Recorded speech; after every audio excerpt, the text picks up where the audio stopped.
Good morning. I hope you had a great weekend. It's really cool to have you here. Here's kind of what's happening this week. Today, we're going to start the next section on lecture, which is Chapter 4, Part 1. And this part that we're going to talk about today is not part of the midterm coming up. But next week's problem set, this stuff will be in it. So I'm trying to keep ahead of the curve a little bit. So we're going to talk about it. Also, this section will help with the lab we're going to do this week, which should be pretty cool. Wednesday, in lecture, here we come at 8 o'clock, the empirical formula online lab will be due. And some of you finished it already, but if you haven't, hopefully it doesn't take too long.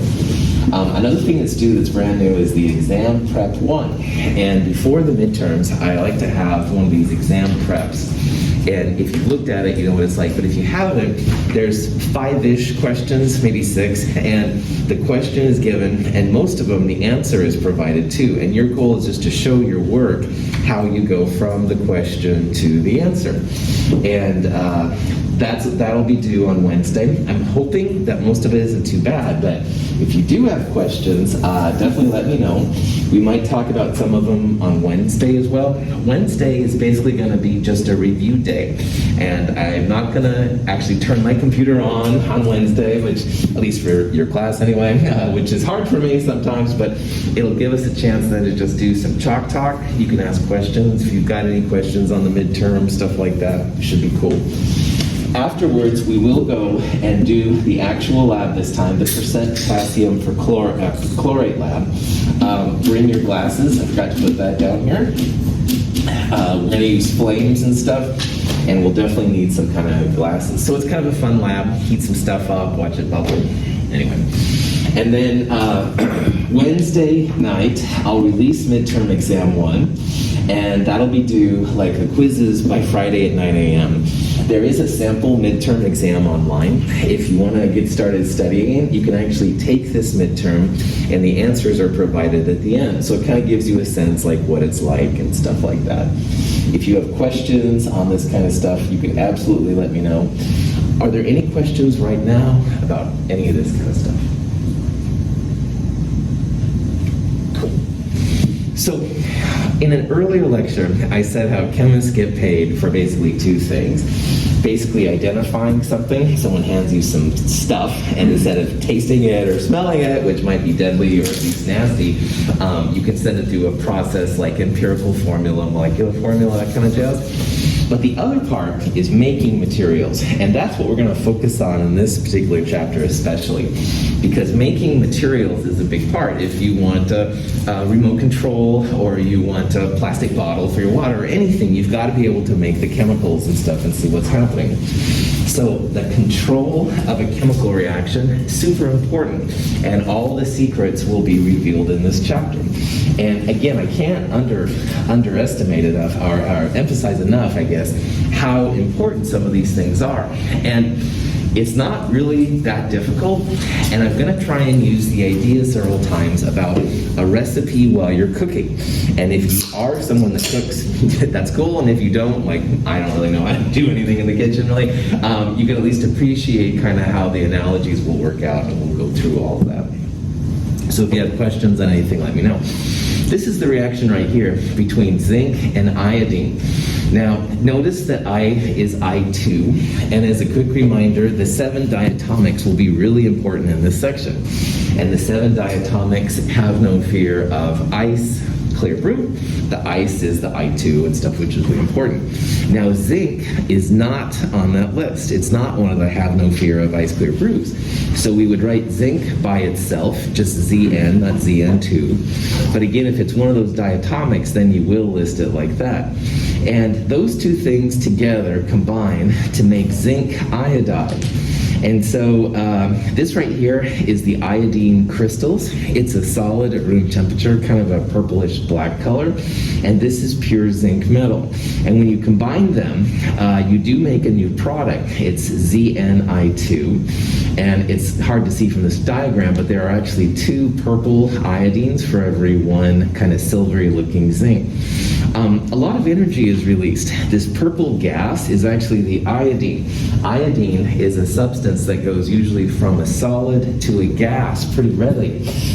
Carbon dioxide is another example of this kind of compound. So when you put it together, the energy essentially takes some of the solid iodine and turns it into the purple gas. Pretty cool, especially since it's almost Halloween, but I digress. In the process, though, you make then the zinc iodide, which is the kind of important part. So we'll talk about all the pieces that go together. We'll see more example of the diatomics and stuff like that.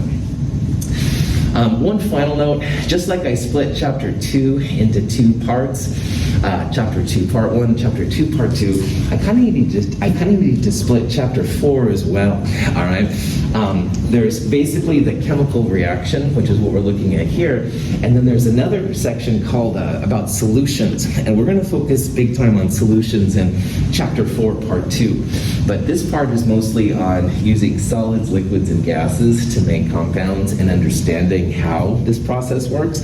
And then in the next section, we'll see how solutions, when you have a solvent, actually play together. Any questions on any of that kind of stuff? Sweet. So, I have to put out the part, though, here about cooking, all right? And cooking is obviously important. You'll get hungry, maybe not for a cake, maybe for something more nutritious, or if you want cake, you're a friend of mine. No, I'm seriously, whatever you need to get, you have to know, if you're going to cook, how to make things, all right? And cooks don't start with a cake, right? They start with flour, eggs, chocolate, maybe some oil, whatever. I don't know what goes in a cake, honestly. But anyway, they combine them together, and it ends up making the cake. Now, in the last example, we saw how the solid silvery zinc and dark purple iodide created a new compound. And you can see here that flour, oil, eggs, etc. don't look anything like the cake. So often what you make is quite different than what you started with, and that applies in chemistry as well. Some of the things that you start with can be really poisonous, toxic, stuff like that, and you end up making something that we use every day. So the control of a recipe is important. Like, you add too much flour, this thing won't stick together. You add too little flour, it'll be like a mess. You can also do the same thing with energy. Here's an example of some kind of stir fry gone crazy, I guess. But anyway, you have to control the heat, all right, and know the kind of parameters that are involved and stuff. And if you don't follow the directions, like a decimal point makes a big difference, all right? Too little, too much, and stuff like that. So I will make sometimes the analogy between cooking and chemistry. Obviously, in chemistry, you don't want to eat the stuff you make, usually 99.9999999% of the time. However, the way that you prepare a reaction or a recipe is actually kind of similar. And if you just throw things together, it's not going to work out as well. If you know how much to add, you can have a lot better reaction. Now, making a cake kind of makes me a little bit hungry. Making aluminum oxide does not make me hungry, but it does show some really important parts about a chemical reaction. So this is a reaction that's possible when you take pure aluminum and you add oxygen to it, and you end up making aluminum oxide. Now, to understand a chemical reaction, we got to have some terms down. And the first one we're going to hit here is reactants and products, all right? And all chemical reactions, or the chemical equations that describe the reaction, are going to have some kind of an arrow associated with them. And for us in Chem 221, that's always going to be a single arrow pointed in one direction, all right? In later classes, we'll play with the arrows. There's different kinds of arrows we can use, but not in Chem 221. We're just going to look at single arrows. So in our single arrow chemical equations or chemical reactions, the reactants are everything to the left of the arrow, and the products are everything to the right of the arrow, or on the pointed side, if you will. And reactants are literally just what you put into the chemical reaction. The starting point, the ingredients of your cake, etc., etc. All right. So if this was a cake, on the reactant side, you'd have, flour, eggs, oil, that kind of stuff. The products are on the other side. So for a cake, that would be one chocolate cake. Woohoo! And that would be awesome. So reactants, what you put in, and products, what you get out. But there's more to a chemical equation than you might see. First of all, there's these big numbers in front. okay? And these big numbers are pretty important, and these are called, the fancy name, stoichiometric coefficients. And you will never have to spell either word for me correctly, all right? But that's the official spellings and stuff like that. Stoichiometric coefficients are just the relative amount of reactants and products that you'll either need to put in if it's a reactant, or you'll get out if it's a product. So when you're making a cake, let's assume you need 3 cups of flour and 2 tablespoons of oil to make 1 cake, all right? So those numbers would be the equivalent to the 4, 3, and the 2 right here. Now, in chemistry, you could probably imagine that these are probably going to relate to the mole. So stoichiometric coefficients in chemistry, usually we think about them as moles. So this would be 4 moles of aluminum, 3 moles of oxygen, and if you combine those 2 amounts, you'll end up making 2 moles of aluminum oxide. So stoichiometric coefficients are cool. But just like with moles, you can also think about them on the atomic scale. So you could think about this as 4 aluminum atoms reacting with 3 O2 molecules, and that would make 2 aluminum oxide molecules. So you can think about it again on the molar part or the individual atomic part. The atomic part is cool conceptually when you're thinking about how these all go together. But if you're gonna make aluminum oxide, then you'd have to measure out grams based on moles to make this kind of thing happen. The final part that's really important here are these little parts that follow the chemicals themselves. And the possibilities are S, G, A, Q, and L. Now, S stands for solid, all right? So this is saying we're taking solid aluminum. G, you can probably imagine, is a gas, all right? And S here would be a solid. Now, once in a while, you'll see an L, and sometimes it's a cursive L, sometimes it's a regular L. Excuse me. That just means it's a liquid. And AQ means that you have a water-based solution. And AQ is what we're going to focus on more in Chapter 4, Part 2, the next section, than this part. But if you see it, it just means it's something dissolved in water. So as an example, in the density lab, we had some salt solutions. That was NaClAQ, all right? The NaCl, sodium chloride, was dissolved in water. So AQ just means dissolved in water. Any questions on that stuff? Sweet. Finally, one more thing. Have no fear of ice clear brew. Oxygen is a diatomic, so that's why it's listed as 2. When you have an element on the periodic table, you list it as 2 if it's one of the have no fear of ice clear brews. Aluminum is not part of the have no fear of ice clear brew. So you can see it's just Al. It's not Al2. So again, those diatomics become really important. The 7 diatomics pop up a lot. They're really good starting materials. So again, have no fear of ice clear brew. O of is one of them, so that's why it's a 2 while this one's by itself. Molecules, combination of atoms, do not apply. They can be any combination, and we'll see how to figure out what these numbers are in a little bit. Any questions on any of this? Here's another example. This one has phosphorus. Phosphorus reacts with chlorine to make a couple different compounds. This particular one is phosphorus trichloride. Now, chlorine, have no fear of ice clear brew, is one of the diatomics. It's listed as Cl2. Phosphorus is not part of the have no fear of ice clear brew. It is actually, though, its own weird one, but I wouldn't expect you to know this off the top of your head, all right? But it does come as what's called a tetramer, P4. So when you do this, it makes PCl3, reactants on the left, products on the right. Notice that P4 is a solid, this kind of thing right here. Chlorine you add usually from a little tank of chlorine or some kind of gas. And the PCl3 at room temperature is actually a liquid. So the states of matter are nice to have. There's the cursive L you'll see sometimes, and sometimes you'll see just like a regular L. The physical states aren't always included in a chemical reaction, but they are nice to have because it tells the chemist. But if you don't know what a physical state is, it's not the end of the world, all right? The big numbers outside are very important to chemists. The states of matter are nice to have, but they're not necessarily required. Here's another example. Iron is just a solid. Here's a piece of like iron wool kind of stuff. It's also reacting with chlorine, a gas. When chlorine is concentrated enough, it's kind of a yellow-green color. It's kind of freaky. Anyway, when they combine together, they end up making iron 3 chloride. So again, a solid and a gas combine to make a solid.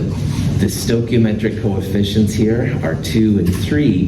Those referred to, if you will, as 2 moles of iron and 3 moles of chlorine, making 2 moles of iron 3 chloride a solid.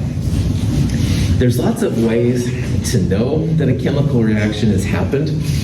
The ones I've been showing you, a lot of these have had pretty good heat exchange, which means they get hot, sometimes they get cold. That's a great way to tell.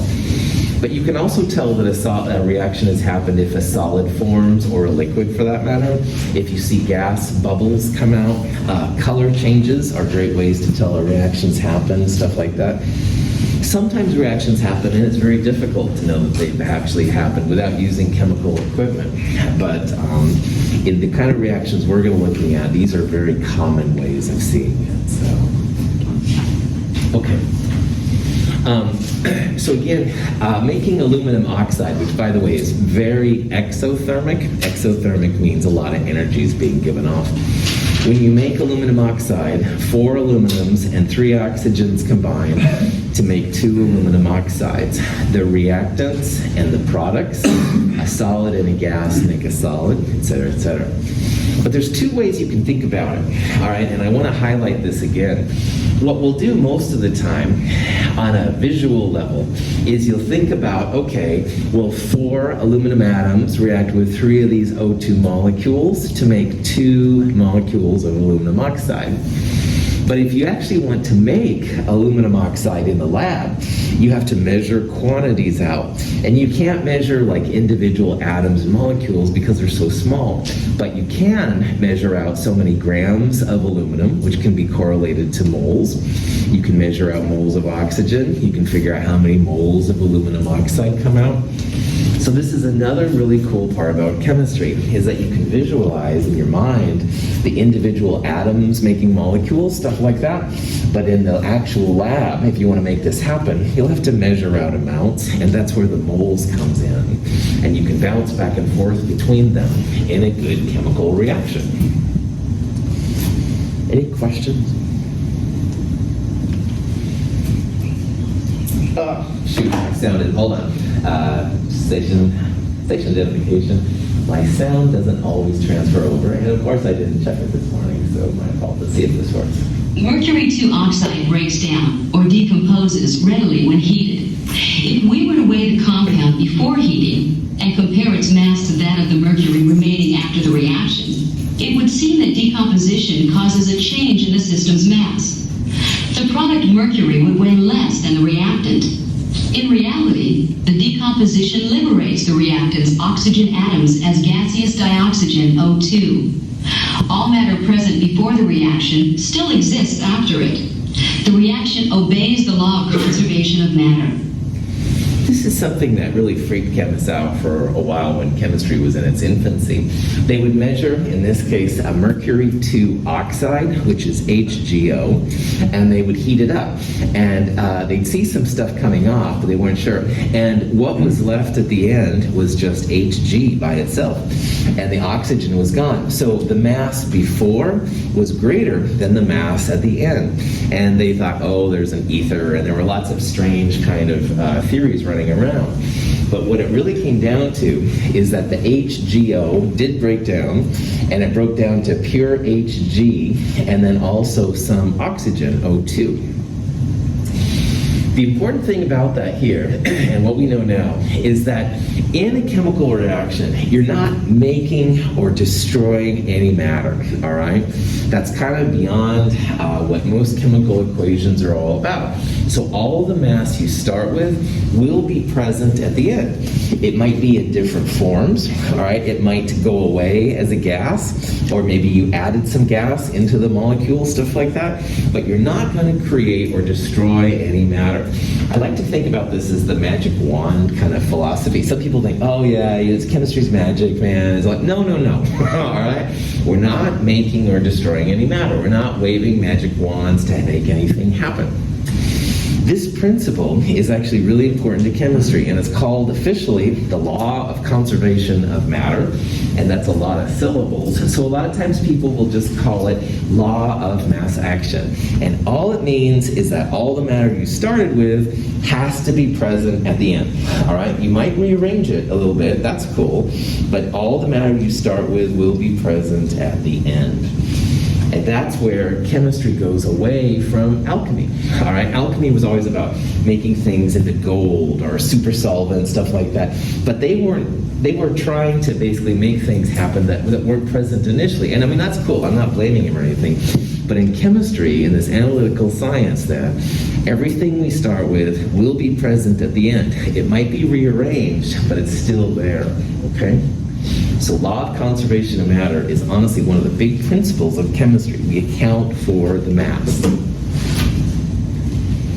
Now, Lavoisier, who was a famous chemist from France around the time of the American Revolution, was really the first person that started putting this all together. And he came up with the idea of having a chemical equation which was balanced.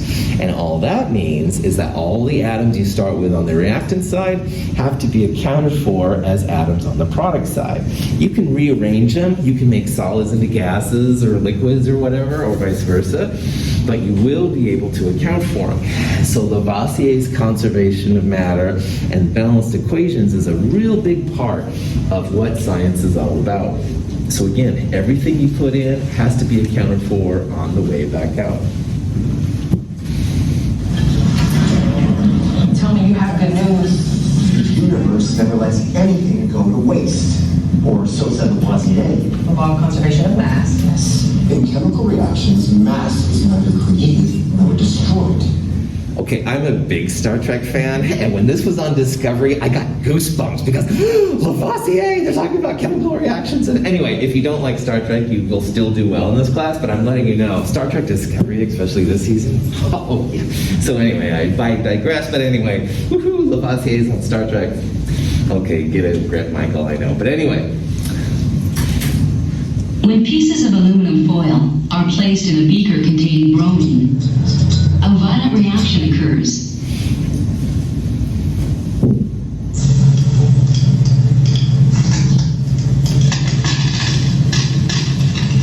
The elements react to produce aluminum bromide, which consists of 2 aluminum atoms for every 6 bromine atoms. It is visible as a white powder deposited on the beaker.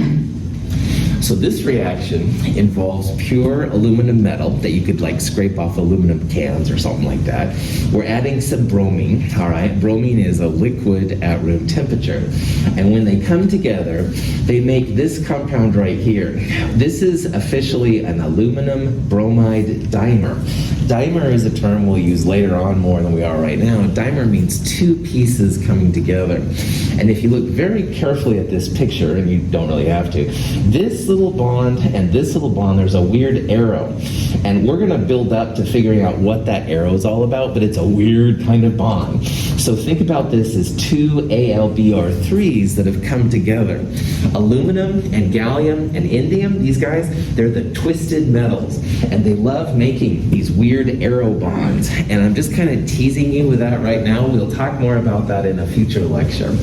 But for right now, just realize that our product here is Al2Br6. Now, bromine is a diatomic. Have no fear of ice clear. Brew, all right, brew is one of the diatomics, so we'll write it as Br2. Aluminum is not part of the have no fear of ice clear brew, so we write it by itself. So at this point, what we can do is we can now fill in these big numbers that go in front, the stoichiometric coefficients, all right? Now, and by the way, there's the states of matter if you want to know. If you look at Al2Br6, we have 2 aluminum atoms in the product.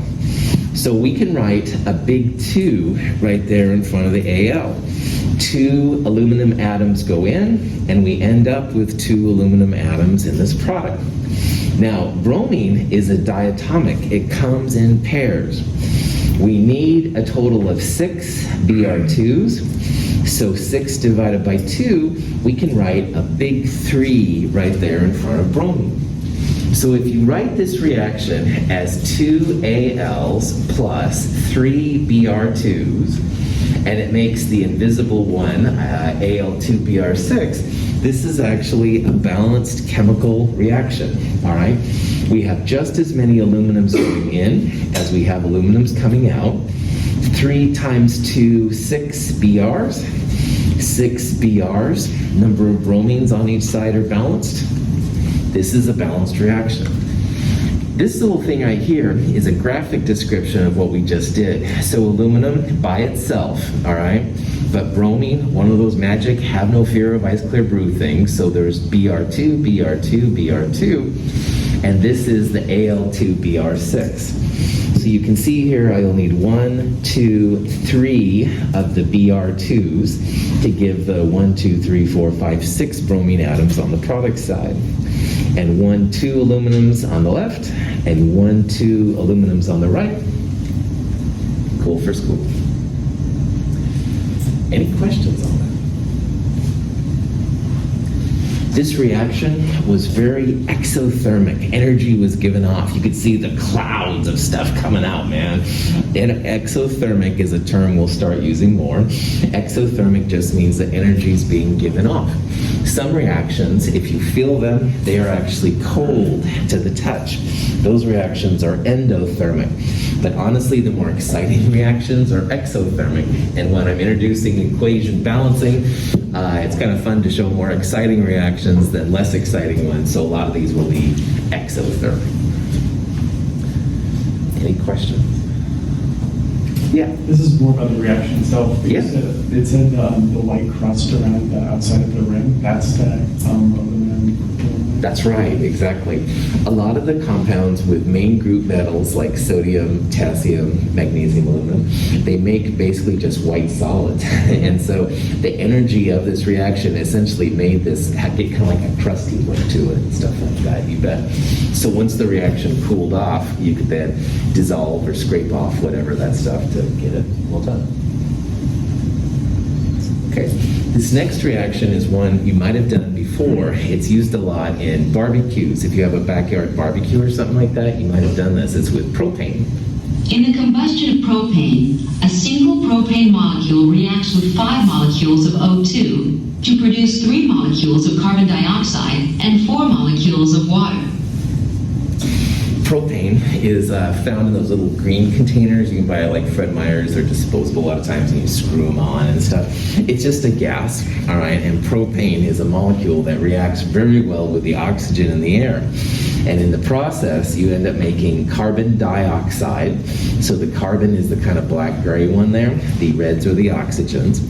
And in addition to carbon dioxide, you make water, H2O. So again, the red atoms are the oxygens, the whites are hydrogens, et cetera, et cetera. Now, propane, if you look it up, C3H8. All right, it's a type of a compound we'll look at more in Chem 222. But propane is C3H8. Oxygen, one of the diatomics. Have no fear of ice clear brew. O is O2. And the products of this reaction are CO2 and water. And the question is here then, let's balance it. And what I'll do here is I'll show you kind of how this can work. H8 plus O2. And I need more room. All right, I'm going to erase today's lecture, so sorry. C3H8 plus O2, CO2, and H2O. And what we need to do in this particular problem is balance it. And balance just means that the atoms that go in are equal to the atoms that come out. If you haven't done balancing of equations before, I find this kind of accounting trick kind of helpful. So notice that when I wrote this reaction out, and the goal is we're trying to find the big numbers that go in front, all right? In this line right here in the middle, I like to write all of the elements that are in the reaction. So in this particular reaction, we have carbon, hydrogen, and oxygen. There's no fluorine, no uranium, stuff like that. Now, as is, I have 3 carbons, I have 8 hydrogens, and if there's a 1 right there, I would have only 2 oxygens. Those are the reactant elements that I have right now. On the product side, I have 1 carbon, I have 2 oxygens from the CO2, I have 2 hydrogens from water, and I have 1 more oxygen from the water. So what I just did is I wrote all the atoms on both the reactant and the product side as is. Now, if I would have had 3, 3, 8, 8, 2, and 2, this would have been a balanced reaction as is, and we're good to go. But right now, it's not balanced, all right? We've got 3 carbons on the left and only 1 on the right. 8 hydrogens, 2 versus 2, and 2 versus 3. Notice here that I wrote it as 2 plus 1 because that tells me, reminds me, that oxygen is coming from 2 sources, all right? That's just something that works for me. So again, the numbers aren't the same on both sides, so we gotta clean this reaction up a little bit. The first thing I would definitely do is start playing with the carbons, all right? So in this point, it's kind of about just kind of trial and error to see what's happening. If you would put a big 3 in front of CO2, that 3 applies to the whole molecule. So I no longer have 1 carbon, I have 3 carbons. And now you can see I don't have just 2 oxygens like I had before. I now have 3 times 2. I have 6 oxygens right there. So notice how I played with the carbons, and at least now carbon is looking okay. The hydrogens are also pretty messed up. You can see there's definitely a deficiency of hydrogen on this side. What number could we put in front of water to make the hydrogens equal? 4. Well done. That's right. If we put a big 4 right there, then 4 times 2 would make this 8, and 4 times 1 would make this 4. So if you look here now, 3 carbons on both sides, that's looking good. 8 hydrogens on both sides, looking good. You want the numbers to be the same on both sides. But now the oxygens are a little tweaked. I only have 2 on the left, and now I have 6 plus 4, or 10 oxygens on the product side. I intentionally left oxygen for the end. If you have an element by itself, usually you want to balance that last in a chemical reaction, all right? If I change the number in front of CO2, I affect both carbon and oxygen. But since this is only O2, I will only affect the number of oxygen atoms. So generally try and keep the elements for last. Now I have 10 oxygens on the product side, and oxygen comes in 2. What number can I put in front of the O2 to make that balanced? 5. Well done. If you put 5 right there, 5 times 2 makes this 10. And sure enough now, 3 and 3 carbons, check. 8 and now 8 hydrogens, check. 10 equals 6 plus 4, check. Bam! This equation is balanced. So I really like this way of like making a line down the middle and kind of going through it. Sometimes these are super easy. Most of the time they're really pretty easy, but once in a while they're weird. This is a good way if you start getting stuck, all right? You won't have to do it on every problem by any means, but if you start getting stuck, count them out like this, all right? Try to do the elements by themselves last. C3H8 has the most atoms, so that's why I started with that, to try to figure out the other pieces. Any questions on that? At the end of an equation, if you're like, oh, I'm not sure if this is balanced or not, you can absolutely go back and check it again, all right? So let's say, well, you know, Russell, I don't know, you've had a lot of caffeine this morning, maybe you're not totally online. Okay, that's fine, no problem. Let's do it again. So 3 carbons, I have 8 hydrogens, 5 times 2, 10 oxygens, cool. Over here, 3 times 1 would be 3 carbons, 3 times 2 would be 6 oxygens, 4 times 2, 8 hydrogens, and another 4.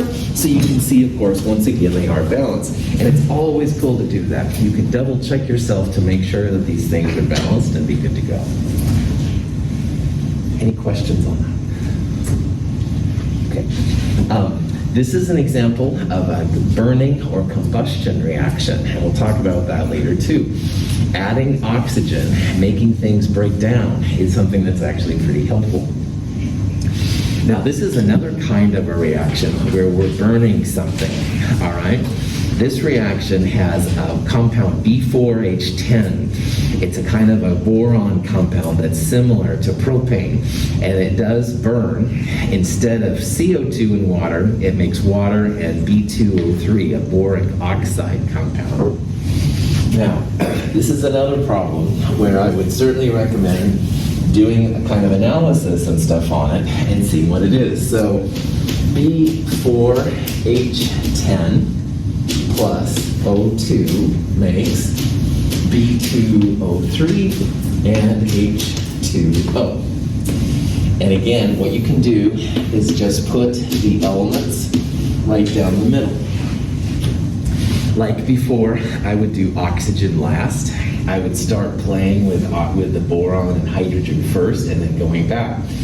There's another little trick on this problem. I'll share with you how this works. But anyway, initially we have 4 borons, 10 hydrogens, 2 oxygens on the left. And on the right, 2 borons, 3 oxygens, 2 hydrogens, and 1 more oxygen right there. So you can totally see this is anything but balanced. It's pretty messed up. Now in a problem like this, I would first work on the boron, like we did with carbon last time. So I would put a big 2 right there. So that changes this 2 to a 4. 2 times 3 makes this a 6.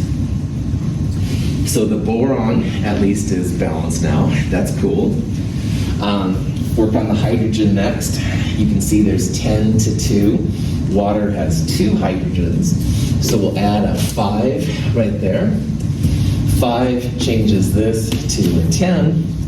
And it changes this to 5 for the oxygen. So you see here what's going on. Boron, 4 to 4, check. Hydrogen, 10 to 10, so that's good. But oxygen, we have 11 oxygens on the right and 2 oxygens on the left. These darn diatomics only come in 2s, and we need 11 oxygens to make this happen. Now, what I'd like to put in front of the O2 would be 11 halves. If I put 11 halves oxygen, and oxygen comes in pairs of 2, the 2s would cancel out, and that would give me 11 oxygen atoms. There's 11 oxygen atoms on the product side. 11 halves oxygen would be enough to balance it. But do chemists like fractions?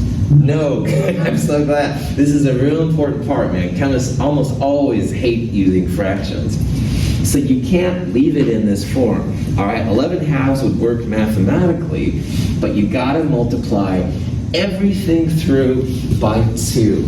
So 2 B4H10s and 11 O2s make 4 B2O3s and 10, I'm running out of room there, sorry, waters. And believe it or not, this is how you balance. This is a balanced reaction.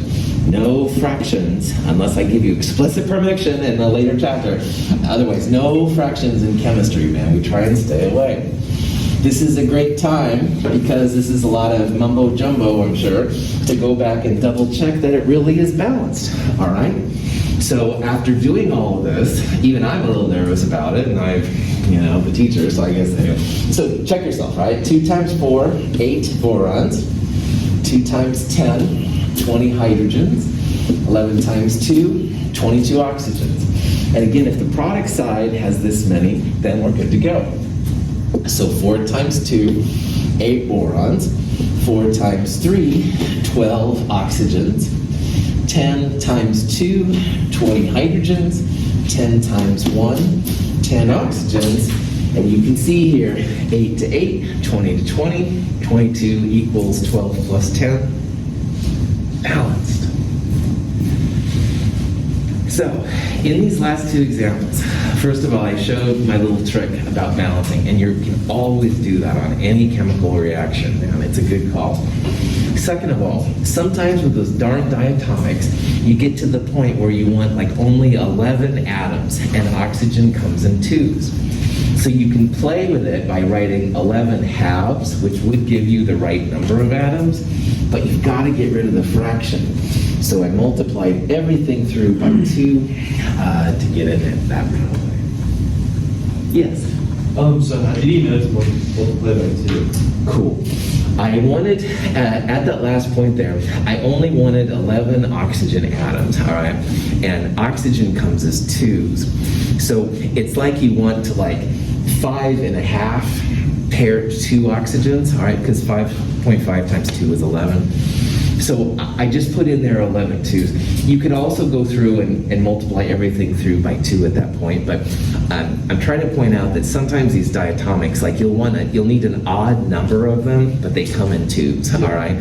So if you get to that point, you've got to just end up multiplying through by 2. You don't really have to use the fraction, all right? Some people see that sometimes easier, but all you need to do is just then multiply everything through by 2 to get the even number to an odd number to an even number. Does that make sense? Yeah. Okay, cool. Good question. Other questions on that? All right. So here's an example. Phosphorus, which is kind of a gray compound, and phosphorus reacts with chlorine, which is kind of the green atoms down here, and it ends up making phosphorus trichloride, PCl3. And the question is, which one of these is right? All right. Now, this is the visual representation for what's happening, and we're going to try and interpret that now based on this particular thing. Now, technically, phosphorus is P4. You don't have to worry about that. But what is important is that you can see you're going to need 1, 2, 3, 4 phosphorus atoms, apparently, to make 1, 2, 3, 4 PCl3 molecules. And every phosphorus needs 3 Cl atoms, all right? So the question is then, which of these is correct? The important part is that you've got to have the atoms that go in equal the atoms coming out, all right? And right now, if you're only making 1 PCl3, you wouldn't have 6 Cls, you'd have only 3. So this one has too many chlorines, all right? This one down here isn't correct in terms of phosphorus or chlorine. Like if you're making 4 PCl3s, you need 4 phosphorus and 12 chlorines, neither of which we have right here. But if you look at answer B, all right, 4 PCl3s would be 4 times 1, 4 phosphorus atoms. 4 times 3 would be 12, or 12 chlorine atoms. So answer B here would be the best thing. And you could write it as 4 P atoms or 1 P4 if you wanted to be fancy, but I wouldn't expect you to know that. Either way would work. The idea is, once again, atoms that go in equal atoms that come out. Questions? All right. Generally, people do pretty well balancing chemical equations, all right? They're kind of like little puzzles. They're not too hard. These are some hints and stuff just to assist you. All right, if you have something by itself, like oxygen, usually that's a good one to do last. O2, Cl2, magnesium, sodium, all right? Those kind of things by themselves. Ideally, if you do those last, that tends to make it a little bit easier. So do the other ones first, like the compounds, and then do the elements last. That generally tends to work pretty well. In the last example, it was P4 and 6 Cl2s making 4 PCl3s. And it would be mathematically equivalent to write, for example, 2 P4 and 12 Cl2s making 8 PCl3s. The number of atoms on both sides would be the same. But notice here how the coefficients, all right, we can reduce them down to a lower combination. Still whole numbers, no fractions, but at least a lower one. And that's what you want to do in chemistry, all right? Try not to write things like that. If you can, write them with the smallest whole number coefficients. And it's just that when you're converting reactants to products, the less math you do, honestly, the easier. So we always try in chemistry to keep it at the lowest common set of stoichiometric coefficients, as long as they're whole numbers, all right? Most of the time, people don't have a problem with that, but if you do see yourself, just double check. All of the 2, 12, and 8, if you divided all of those by 2, you'd get 1, 6, and 4. All right, so that's kind of the idea. You can always check your answer at the end, so if you think you're right, just double check it like we did with some of these over here. And this is optional. It'll help us in a later course, but the charges, if any, on the left will actually equal the charges on the right. And we'll see this more later, but that is something that if you want to get a head start for the future, and if you see charges, then do that. I'll show you examples of that more later. Right? Anyway, questions on? Okay. So stoichiometry, is the study of amounts in chemistry. And again, this is really nothing more than like cooking, all right? And you have to know the right amounts to go in to make the right amount of stuff come out. Stoichiometry is just the quantitative aspects of chemical reactions. When you think of all chemical reactions known in the universe, there's basically stoichiometric and catalytic. Catalytic is something we'll talk about in Chem 222, but stoichiometric just means that you have like 1 mole reacting with a second mole, stuff like that, measurable quantities. But anyway, stoichiometry is just based on this conservation of matter or mass action. And all that means, mass that goes in must be accounted for on the way back out. No putting some of the mass under the rug or something, right? You have to know where the mass is coming from and going to in all conditions. Now, if you have a chemical reaction like this one with aluminum oxide, all right, where it's 4 aluminums and 3 oxygens making 2 aluminum oxides, this is actually a set of ratios because it's saying like 4 moles of aluminum need 3 moles of oxygen to make them happen, and 4 moles of aluminum will make 2 moles of aluminum oxide. So from a balanced chemical reaction, you can get a whole bunch of different ratios that can help the chemist either make stuff, figure out how much you need, or how much you're going to get out. So for example, these two right here have the 4 moles of aluminum on the top, and 4 moles of aluminum need 3 moles of oxygen to make it happen. So this 4-to-3 ratio is a ratio of the reactants. This one right here says that, well, you put 4 aluminums in, you're going to get 2 aluminum oxides out. So this is a ratio of a reactant to a product. And then the oxygens are there, the aluminum oxides are there, et cetera, et cetera. And this is real powerful in chemistry. It's nothing more than your cake, all right? If it takes 3 cups of flour to make 1 cake, you'd have a 3 cup of flour to 1 cake ratio or something like that, right? Or if it's 2 eggs to 3 cups of flour, you'd say 3 cups of flour to 2 eggs or something like that, all right? This is the chemical version of a recipe, all right? And you've got to have those ratios. If you don't, you'll have a bad cake, you won't have aluminum oxide, it'll come out weird. So these are all just conversion units. Dimensional analysis classes, here we go. If you know how many moles of oxygen you're putting in, you can calculate how many moles of aluminum you'll need to react with it. If you know how many moles of aluminum oxide you want, you can figure out how many moles of aluminum you'll need to make it happen. These ratios are super important, and they all come from balanced equations. So balancing equations is really important. It tells you the relative amounts, and you can start figuring out then which amounts you need and stuff. So we're going to use lots of ratios, and all the ratios come from balanced reactions. All right. In lab this week, we're going to look at a reaction which is potassium chlorate. It's 2KClO3 making 2KCl plus 3O2. That looks weird there, sorry. This is our balanced reaction for lab this week. Well, every 2 potassium chlorates will create 3 moles of oxygen. For every 2 moles of KCl that are made, that came from 2 moles KClO3. It all comes from the balanced reaction, and that's why balancing reactions is almost as important as being able to name the compounds, right? You have to name them to know what goes in there, but man, balancing equations will allow you to start making transformations possible. Questions? All right, so here's a reaction to make ammonia. All right, this is called the Born-Haber reaction.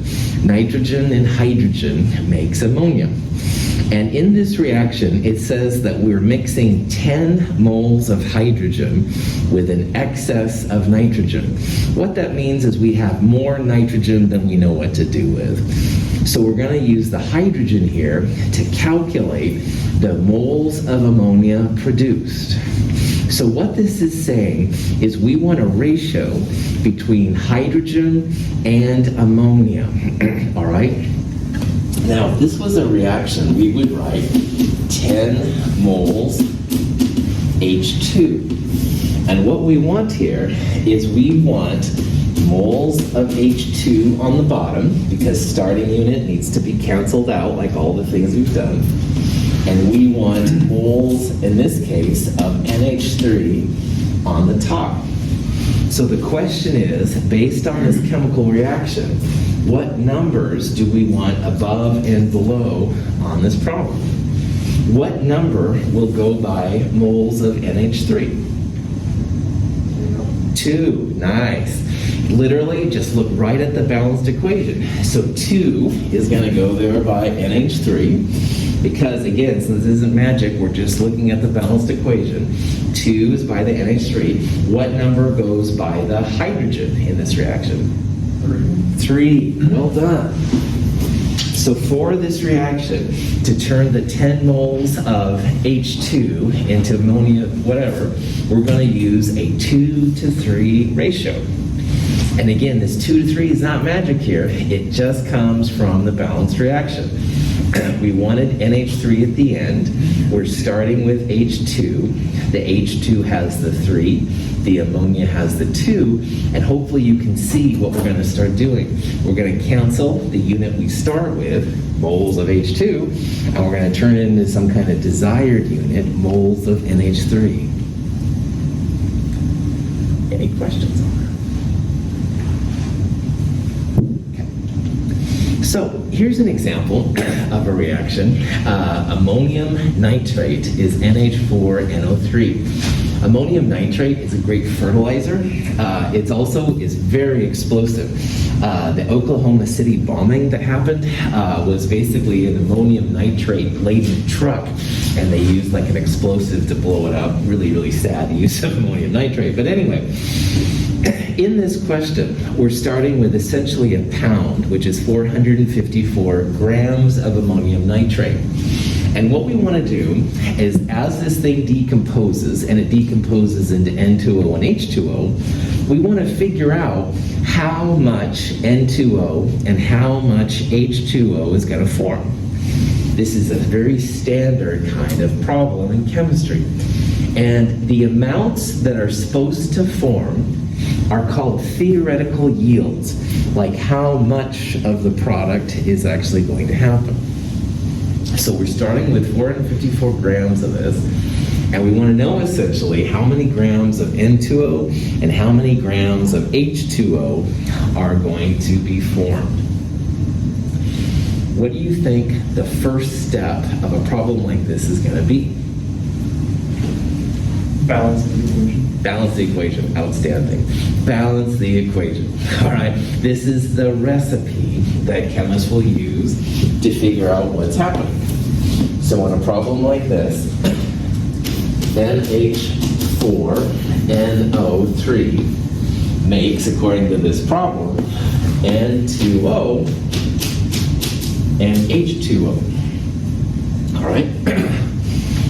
Is this reaction balanced as is? No. No. If you didn't say anything, you're not sure, let's check. All right. We've got N, we've got H, and we've got O. So right now on the left, 1 + 1, 2 nitrogens, 4 hydrogens, and 3 oxygens. On the right-hand side, we have 2 nitrogens, 1 oxygen, 2 hydrogens, and 1 more oxygen. So you can look at these numbers. The nitrogen is actually okay. 2 and 2 is balanced, but the hydrogens aren't balanced and the oxygens aren't balanced. So we need to have everything balanced to know what goes in, what comes out. You can see here that hydrogen is half of what we need. So I would start by putting a 2 right there in front of water, because that will make 2 times 2, that'll make that go to 4. And you can see what else it does. It goes 2 times 1 oxygen. So then we have 2 oxygens. And lo and behold, it's kind of cool. Nitrogen was good already. We haven't changed it. Hydrogen is now 4 and 4. And oxygen, 3 equals 1 plus 2. This one is balanced. So the balanced reaction here, 1 ammonium nitrate breaks down to N2O plus 2 waters. Any questions on that? All right, this is a good place to take a break. It's about 9:57. Come back 10:01, 10:02, something like that.